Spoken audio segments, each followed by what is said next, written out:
father, Ebeneezer Williams, was 11 years old. He was herding a dozen cattle from one mountain area to another where there was better feed. He was surrounded by a band of Indians. I never found out what tribe they were. Some sources said Apache, but other of my relatives insist that they were utes. In any case, they bound his hands with rawhide rope and forced him to march along with them as they proceeded to drive their stolen cattle far away from where they had taken them. Young Eb, as he was called, did not understand anything they said to him, as none apparently spoke any English, but he had nothing but bad feelings about their intentions for him.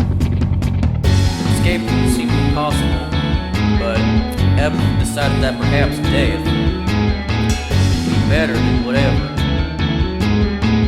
they had in store for him. The trail they followed led near a river, swollen and rushing from a recent springtime rain. Eb waited for the right time, and when a cougar suddenly screamed from the forest away from the river and all his captors looked in that direction, he leaped into the rushing river.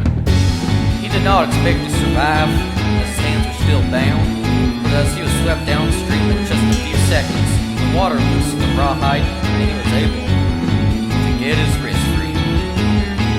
By the time he got his head above water, the kettle and his captors were no longer visible.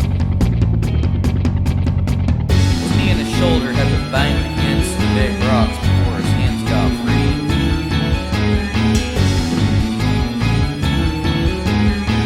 But he was otherwise all right. A couple of miles downstream, he was able to crawl out of the river and make his way back to the homestead. Their cattle were never recovered, but the family was thrilled that Eb was back home.